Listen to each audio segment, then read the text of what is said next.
पाप और पुण्य हमारे सबके अलग अलग ही तो बन रहे हैं, किसी के सामूहिक तो नहीं, सामूहिक होते हुए भी अलग ही होते हैं। तो जो दूसरों से अपेक्षा है और उससे फिर हमें दुख जो होता है, उस साधना में बाधक होता है। हम यही कहेंगे कि हम तो अच्छे के लिए कह रहे हैं, अच्छी बात क्यों नहीं मानते? तो साधना के पथ के लिए विवेक की प्राप्ति में की एक समझ है। हम अच्छे के लिए हर किसी से अड़ नहीं सकते कि नहीं आपको करना ही है, करना ही चाहिए। तो अच्छा करते करते भी धीरे धीरे हमारे से विमुख हो जाते हैं लोग, हमारे आग्रह को देखते हुए। नहीं, ये तो मिलते ही पकड़ेंगे और फिर ये सुनाएंगे और ये करवाएंगे और डांटेंगे, हमारे को अलग कर देंगे हमारे से। तो उन स्थितियों में हम क्यों जाएं? हमारा प्रयत्न जो करना है कर लिया, बाकी जितना होता है नहीं होता है, ये तो संसार ऐसे ही चलेगा ऊंच नीच। जिस दिन जिसको समझ में आ जाएगी वो चलेगा, नहीं तो नहीं चलेगा। कितना भी सुना दो, समझा दो, बता दो, डांट लो, दंड दे लो, नहीं होता है। तो उस दृष्टि से निराश सुखी पिंगलावत, निराश होकर के आशा रहित होके अपने मार्ग पे चलना है, दूसरों से अपेक्षा नहीं। अपने लिए जो अपेक्षा है उसको हम अपना पूरा करें, बस आगे आगे चलते रहें। निराशा सुखी पिंगलावत। आगे और कहा कि साधना के मार्ग में कैसे बाधाएं आती हैं, कि संसार में रहने का एक तरीका है। एक है कि सब काम मैं करूं, ये करूं, वो करूं, प्रयत्न करूं, पुरुषार्थ करूं, अच्छी बातें हैं, करना भी चाहिए। लेकिन ये मार्ग ऐसा है कि इसमें यदि हम अधिक अधिक चीजें करने लगते हैं कि ये मकान इतना तो और बनाऊं, ये फैक्ट्री इतनी तो और बड़ी करूं, ये जो चीजें हैं उनसे हमें पीछे हटना होता है। तो उसके लिए एक सूत्र कहा इन्होंने, 12वां सूत्र, अनारंभेपि परगृहे सुखी सर्पवत।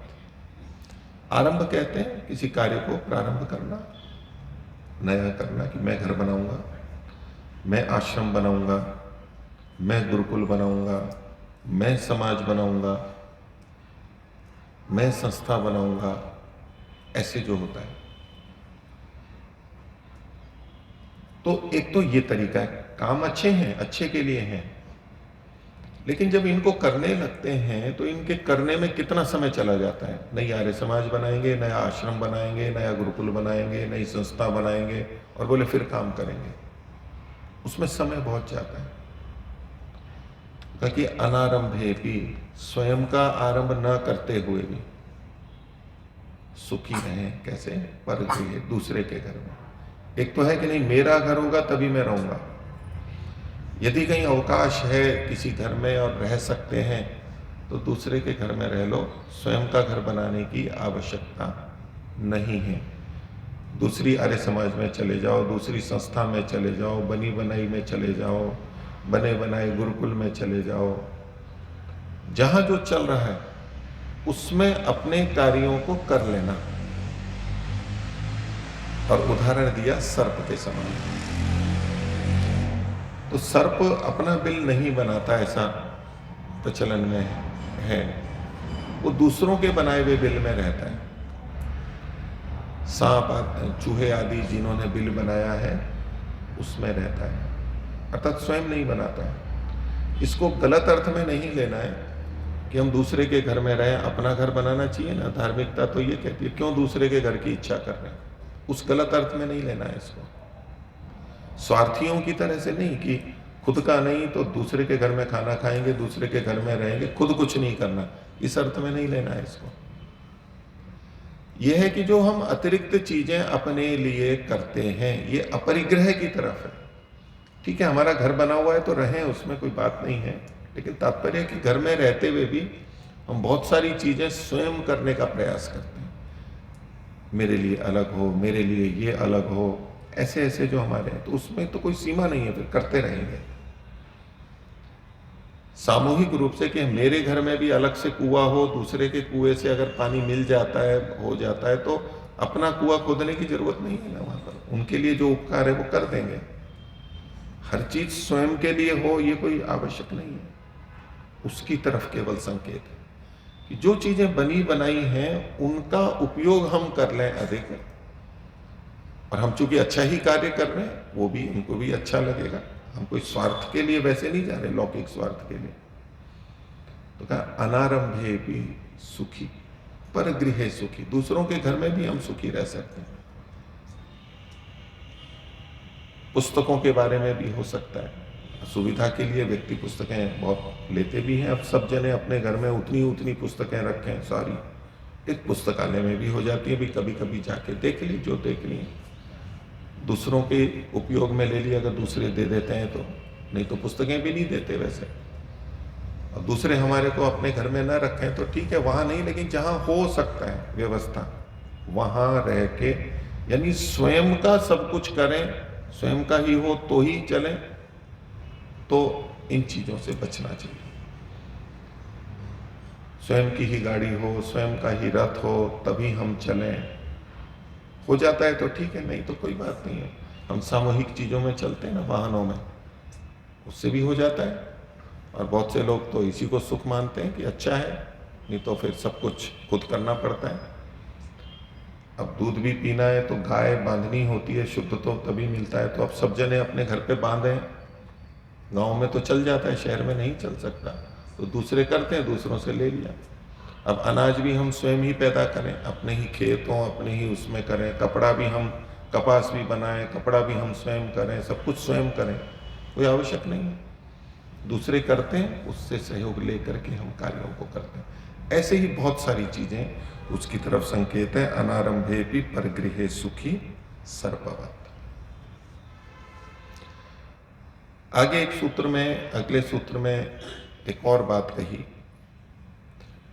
वैसे तो विवेक प्राप्ति के लिए श्रवण आदि, अध्ययन, उपदेश को सुनना, ये सब साधन हैं। इन साधनों का उपयोग करते हुए भी कई बार साधक लोग समस्या से युक्त हो जाते हैं। ये शास्त्र बहुत अच्छा है, तो उस पूरे शास्त्र को पढ़ते हैं, फिर उसके सारे सूत्र याद रखेंगे, फिर आगे भी याद रख के रखेंगे, किस पृष्ठ पर है, किस पंक्ति पे है, ये ग्रंथ, वो ग्रंथ, वो ग्रंथ। गुरुओं की बहुत सारी बातें सुनेंगे, एक एक वाक्य को, हर प्रवचन सुनेंगे, और सब याद रहना चाहिए। याद नहीं रहेगा तो कैसे काम चलेगा। तो बहुत बड़ा क्षेत्र है, इतनी पुस्तकें हैं, इतने गुरुजन हैं, इतने ऋषि महर्षि हो गए हैं, उतनी बातें हैं, क्या करें, किस किस को करें। वेद भी इतने हैं, इतने मंत्र हैं, उन्हीं को पढ़ें, करें, एक भावना होती है ना। कर नहीं पाते हैं अलग बात है, लेकिन होता है अधिक से अधिक, ऐसी प्रवृत्ति कई साधकों की होती। तो उन्होंने इस रूप में भी सावधान किया। बहुशास्त्र गुरुपासने भी सारादानम षटपथवत। बहु कहते हैं अधिक, अनेक। शास्त्र और गुरुओं की उपासना करने पर भी, यानी शास्त्रों को पढ़ने पर भी, गुरुओं का सेवन करने पर, उनके उपदेश सुनने पर भी। तो एक तो बहुत से शास्त्र पढ़े जा सकते हैं, पढ़ने चाहिए। बहुत से गुरुजनों को, विद्वानों को सुनना चाहिए, कोई बात नहीं है। लेकिन ऐसा करने पर भी बहुशास्त्र गुरु उपासने भी सारा दानम, उसमें से सार सार ले लें, सार का आदान कर ले, सार सार ले लें। पूरा का पूरा सब कुछ याद रहे, पूरा प्रवचन याद रहे, सारे मंत्र याद रहें। अगर उस प्रक्रिया में चले गए तो कितना समय, सामर्थ्य उसी में ही चला जाएगा, और मूल बात कहीं छूट जाएगी, और वो शब्द, वो वाक्य, वो मंत्र, वो श्लोक उन्हीं पर केंद्रित हो जाएंगे। इस सावधान किया। बहुशास्त्र गुरु उपासने भी सारा दानम, सार सार ले लो। कैसे? षटपथवत, 6 पैर वाले के समान। भौरा होता है 6 पैर वाला, अथवा मधुमक्खी। तो जैसे वो बहुत सारे पुष्पों पर जाती है, बैठती है भौरा, वो पूरे पुष्प को लेके नहीं आती कि जब पुष्प है तो पूरा पुष्प होना चाहिए। उसमें से सार सार जितना आवश्यक है वो उतना ले लेते। उतना ले लिया, बस। अभी हमारी जो स्थिति चल रही है, हमारा जो वर्ण है, आश्रम है, जो परिस्थिति है, उसके अनुरूप जो चीज हमें अभी लग रही है वो ले ली। सार पे ध्यान देना है। पंक्ति पंक्ति, शब्द शब्द पे अगर ध्यान देने लगेंगे तो फिर वो एक अलग बात हो जाती है। सार कहीं और चला जाता है और बाहर का जो चीज है वो ही मुख्य बन जाती है। तो शास्त्र का, बहुत शास्त्रों का पढ़ना और गुरुओं की बातों को सुनना ये गलत नहीं है, अच्छा है, होना चाहिए, आवश्यक है ये। लेकिन सावधानी ये रखनी है कि सार सार की बात को ले लें। हर घटना हमें याद रहे जो उन्होंने बताई, जिस तरीके से बताई, जिस लहजे में बताई, वो सारी की सारी याद रहे, कोई आवश्यक नहीं है। कोई सार क्या है, कहना क्या चाह रहे हैं, उस सार को ले लिया, ये सावधानी। क्योंकि सार को तो हम रख सकते हैं, नहीं तो यही शिकायत साधकों में, धार्मिक लोगों में रहती है, जी मेरे को तो मंत्र ही याद नहीं रहा, मेरे को तो सूत्र ही याद नहीं है, मेरे को तो ये हो नहीं पा रहा है। जैसे कि उनको याद करने पर ही सब कुछ साधना की सिद्धि होने वाली हो, कि सारे वेद जब तक नहीं कंठस्थ हो जाए तब तक मुक्ति की प्राप्ति ही नहीं हो सकती हो। फिर उनके अर्थ, फिर उनका व्याकरण और शास्त्र इतने हैं कि वो सब जब तक ना रहे स्मरण तब तक हो ही नहीं सकता। कई जने उस पीड़ा में रहते हैं कि जी ये तो क्या हो गया।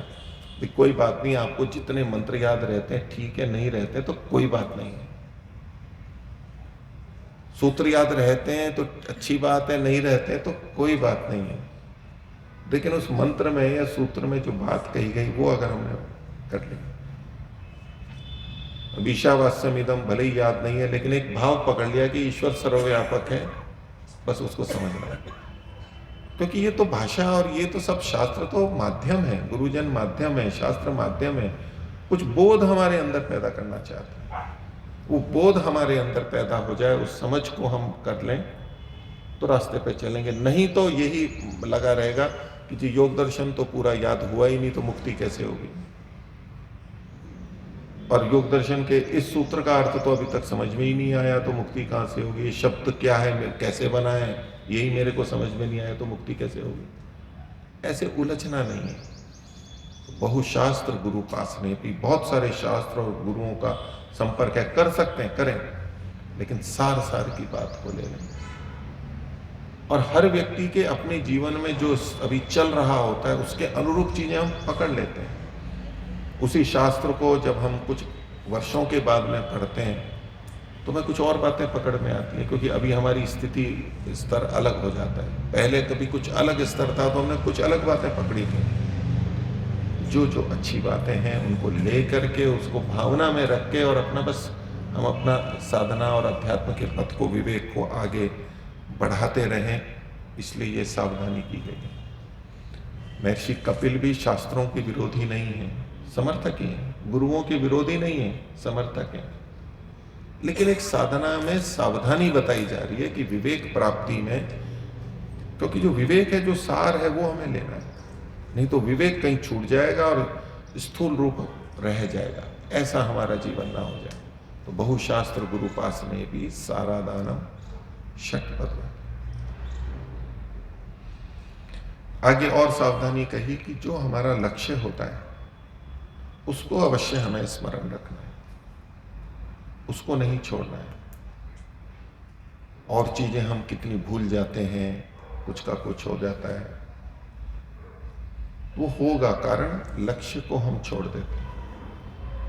तनका इशुकारवत नैक चित्तस्य समाधि हानि है। इशुकार जो तीर को चलाने वाला है, लक्ष्य को वेधने वाला है, वो उसको स्मरण रखता है। जैसे कि अर्जुन का हम एक उदाहरण देखते हैं, वो अवश्य लक्ष्य अवश्य ध्यान रखना चाहिए। तो उसी तरह से एक चित्त वाले की, जिसने अपने जीवन का लक्ष्य एक निश्चित कर लिया है कि ये मेरे जीवन का लक्ष्य, उसकी साधना की और समाधि की हानि नहीं होती है। लेकिन यदि हम एक चित्त नहीं है, अनेक चित्त हैं, कभी इधर कभी इधर, कभी ये कभी वो, अभी तक निश्चय नहीं किया है हमने जीवन का, तो फिर भटकाव होता ही रहेगा। भटकाव का कारण समाज की परिस्थितियां, आलंबन, दूसरी वो भी निमित्त बनते हैं, लेकिन वो मुख्य कारण नहीं है। मुख्य कारण ये है कि हमारा जो लक्ष्य है, जो हमने सोचा था, उसको हम उससे भटक जाते हैं। अब दुनिया में रास्ते तो बहुत सारे हैं ना, सड़कें, मार्ग पे चलते हैं, तो हम कहीं से भी जाएंगे। यदि हमें लक्ष्य पता है कि मेरे को उस जगह पहुंचना है, तो हम वहां पर पहुंच जाएंगे। और अगर वो दिमाग से निकल गया तो अभी हम चल कहाँ रहे हैं ये भी नहीं पता है हमारे को। बढ़ तो रहे हैं आगे, मेहनत तो कर रहे हैं, गाड़ी भी चल रही है, लेकिन कहां पहुंचेंगे, इधर उधर कहीं हो जाएंगे, कारण लक्ष्य हमने छोड़ दिया। एक चित्त नहीं रहे। जब अगर ये निश्चय हो कि ये मैं जो भी कर रहा हूं, जो पढ़ रहा हूं, जो सेवा कर रहा हूं, जो घर परिवार का पालन कर रहा हूं, जो अन्य दायित्वों को कर रहा हूं, उस सबके पीछे मेरा लक्ष्य एक ही है, मैं संपूर्ण दुखों से छूटना चाहता हूं। ये अगर लक्ष्य है तो वहां बचते बचते हम ठीक से चलते रहेंगे, नहीं तो इधर उधर भटक जाएंगे। तो इशुकार जैसे तीर चलाने वाला यदि लक्ष्य को ना देखे और वो उसके मन से विस्मृत हो जाए, तो वो तीर कहां जाएगा, कहीं भी जा सकता है। प्रयत्न वो का वो होगा, तीर भी चलाएगा, सब कुछ होगा, लेकिन एक ही दोष है कि लक्ष्य को वो भूल गया, इधर उधर हो गया, तो तीर कहीं भी जाएगा, लगेगा नहीं। तो इसी तरह दुनिया में रहते हुए हम सब प्रयत्न करते रहेंगे, सुबह से शाम मेहनत करेंगे, सब कुछ करेंगे, वो मेहनत सारी हमारी कहीं और चली जाएगी, लक्ष्य तक नहीं पहुंचेंगे।